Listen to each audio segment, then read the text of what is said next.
We started collecting when we got married, and we've been married 52 years. The first things in our collection were just things we liked, but they tended to be agrarian because we both grew up on farms, and our ancestry goes back to homesteaders. Over the years, we started to collect as we, in our middle part of our career, began to have some disposable income. We started to collect better pieces. And I think what really kicked the collection off was that I had always wanted to become an artist, and I was making a living as a city planner and urban designer. And Carol said life is short and I should do this. And she would bring home the income for our household if I would start. So I started in 1995. And call it a midlife crisis or a late midlife crisis. And that artwork was, because of my own background, couldn't help myself. I was painting pictures of farmers and ranchers doing work. And I had to have a way to describe that. And I called it agrarian art.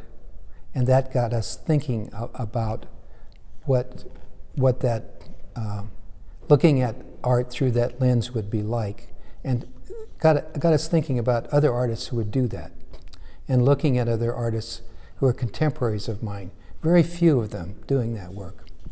And then from that led to looking at historical artworks that are have that agrarian theme. And agrarian artwork is artwork that is about man's relationship to the land. So a landscape doesn't have anything in it that says anything about man's relationship to the land. But the minute you put a windmill in it, or a post, or a barn, or someone working, it becomes agrarian art. So that really got us going on. It has a sort of a personal meaning to me. That is, people that work the land have a connection to it. If you're a gardener and you're out in your garden and you own that and you take care of it, that means a great deal to you. If you hire it done, not so much.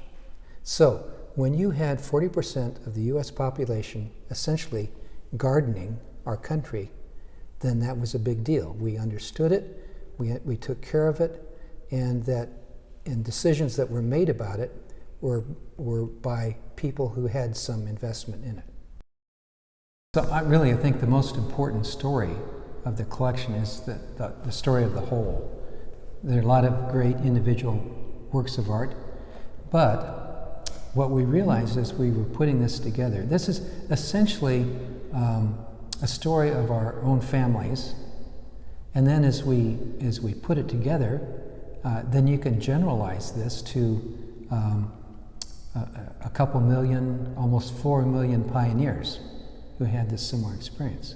So as we then looked at that, we realized there was this great enthusiasm for trying to achieve the American dream, the Jeffersonian Ideal. And toward the end of that period, there were economic hard times, and so we had the beginning of the end of agrarian life. And when you stop and think about that in a bigger context, civilizations have been agrarian civilizations for about 10,000 years.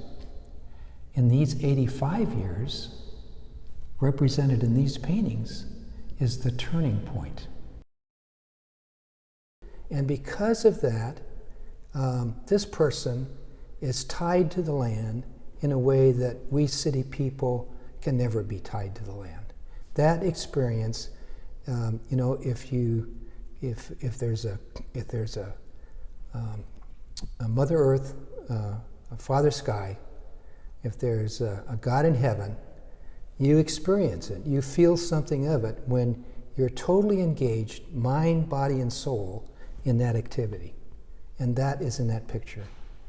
And it's the only picture in here where that's really there. And that's an important thing about the agrarian experience, the hands-on agrarian experience. They were strangers to this land, and they made life work. And they achieved something, and they built communities, and they built farmsteads, and they essentially built and lived for a time the Jeffersonian ideal.